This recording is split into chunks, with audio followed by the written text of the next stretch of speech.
Okay, you're back on Tyfm, and I've got Mr. Jordan Vandermade in the studio. How you going, bro? You alright? Yeah, I'm Thanks for going good. having me. Yeah, so Jordan, people will know you from Studio 2 Live and the Singing Bee. Mm-hmm. So, what do you like doing better, Studio 2 Live or the Singing Bee? That's a hard one, bro, because they're two different sort of questions. Two different sort of shows. You know what I mean? Rehearsals for Studio 2 Live are awesome because it's live, obviously, and it's a lot of fun. And but then when you have the big shows like the Singing Bee, that's pre-recorded, so it's not live as it's happening, but you've got auto cues and big massive crowd in front of you, so they work both ways. But I'm going to say Studio 2 Live, it was my first show, so yeah, I'm going to say Studio 2 Live's a lot more fun. Matt and Dana are awesome, and being live every afternoon's pretty wicked. How much of Studio 2 Live is actually live? The whole thing, bro. The whole thing's live. I mean, the stories that you see, we film those throughout the week. So we go out and we film those stories with our camera crew. But everything you see in studio is live every day, which is the best thing about it. It was my first ever television show. I never did any training or anything like that. I fell into this crazy industry of TV, and yeah, it's been a blast, man. And you still now, after sort of 4 and a bit years, I get tingles. Before we're about to go live, so it's pretty good. So on Studio 2 Live, you're not there like every time. Sometimes it's just Matt and Dana. What do you do the days that you're not on Studio 2 Live? We've got like a rotation. So I'm normally on like 4 shows a week, and we go out. I also direct S2 Sports with George and Jordan, this little gossip thing I do. Matt directs different stuff as well. So we sort of just rotate around. If we're not on the show, then we're generally going to be out filming stories, or in editing or in audio, all the processes that you go through to get the stories that you guys see every day. We'll be doing something like that. So yeah, it's good fun. Always busy. Is it hard being like a kids presenter? Yeah, I think that Studio 2 Live, we're a little bit lucky because we don't have to sort of act like the Wiggles. We are able to act normal and don't have to be dressed up all the time, although we do get dressed up in crazy sort of outfits. But basically our bosses said to us, when you start working for Studio 2, we just want you to be you, So the people you see on screen, that's me. That's how I normally am. That's how I always talk and stuff like that. And same with Matt and same with Dana, which is really cool. So, kids are awesome. They're your most real sort of, I guess, critics, you could say. People come up to you and say, hey, I really like this part about the show and I didn't like this part, but like coming from kids, you appreciate it so much more. The criticism's all good criticism. Has anything actually gone wrong while you've been on air? You name it, it's happened.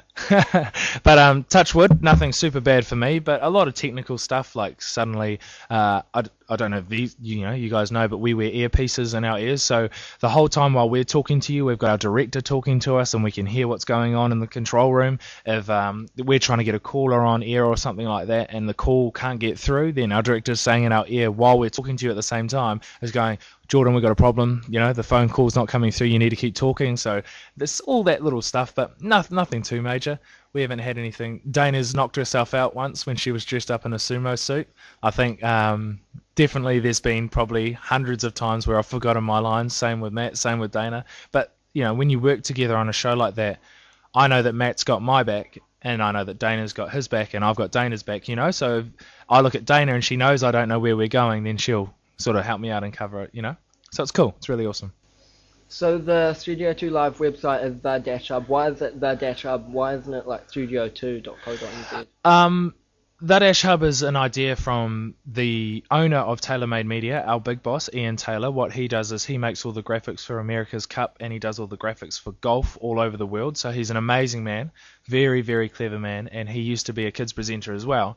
So the reason why it's not Studio 2 TV or whatever is because the hub is its own identity. So then if Studio 2, hopefully fingers crossed it never does, but if it somehow in TV, you never know, it might not go again, then we can use the hub for something else, you know what I mean? We can sort of sell that on to do something else. So say it's a news show, or we can still have Studio 2 on the hub. It's not solely just all about Studio 2. So I think that's why he did it, because he wanted to create a website like a mini MySpace and have all the cool TV videos, and it means that we can adapt it to whatever sort of direction Tailor-Made Media goes in the future, because TV is one of those funny industries where you never know what's going to happen the following year, Obviously we've gone from starting off as a 3-hour or 2-hour live show, now we're hour-long show, but we've got SpongeBob in between. It's all changed each year. Our times have gone down or gone up. It's one of those crazy industries. When you're in it, it's a lot of fun, but yeah, you never know what's going to happen. I recently signed up on the Dash Hub, the thing. What do you actually do there? Because all you do is just talk. Yeah, pretty much. Well, I mean, the things that you can do on the hub is obviously it's a place for all the people who haven't been able to catch the show. All the videos, throughout the show are on there, all the funny moments. So you can check out everything that's happened throughout the year, and you can watch it if you're a true Studio 2 Live fan. Heaps of people jump on there and check those out. Also, there is the competitions that we run every day on air. So what happens is when we're doing competitions throughout the show, we ask people to jump onto the-hub.tv and to answer the questions, or when we have guests on, we get them to talk to them through the hub. Also, there's heaps of people who just jump on there, heaps of Studio 2 Live fans who just chat about the show, or they've sort of become friends now over the years because it's been going for about 3 years.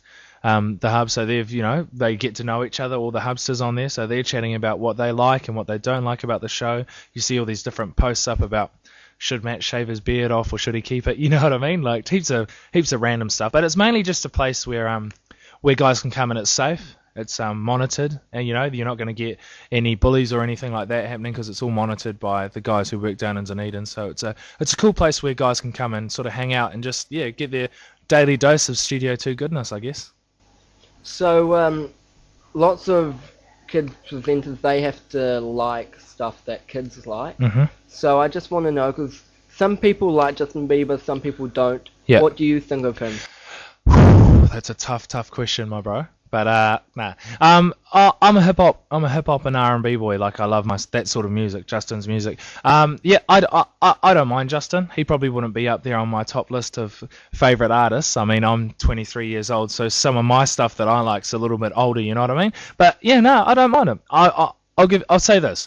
When I went out to the school, you know how he came out to New Zealand? He came out to a school and I was going out there to interview him and to chat to him and stuff like that.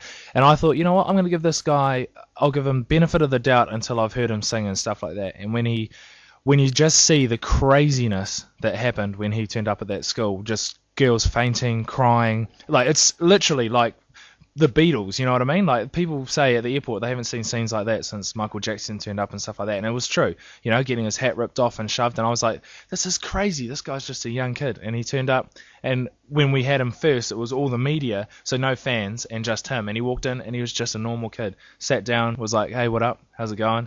And you sort of, that aura of superstardom just drops away a little bit, and you get to know him. And he jumped on the drums and smashed the drums out and played them awesomely. And then when he performed later on that afternoon, that boy's got some pipes, he's got a good set of lungs on him. So yeah, I don't mind him. JB's all good. So what's coming up on Studio 2 Live? Big things coming up, as you know. Mad Movie Challenge is a big one that we've got. We've got some awesome prizes. We've got some big sponsors who have jumped on board for this one. So we're waiting to sign off on our celebrity judge, which is going to be really cool. I've heard a few rumours about who it is, and I won't give away too much, but it's pretty awesome. And yeah, just more fun and games, man. We're cranking through this year pretty fast, so there's going to be all that good stuff. Stark Mainsbury, Papa Vaudrey, SD Sports with George. Of course, we're getting out and about around the country doing more filming, so it's going to be epic, man. It's going to be really good. Cool. Okay. So as someone in the public eye, like there's rumors and stuff about celebrities. Yeah. Have there ever been any rumors about you?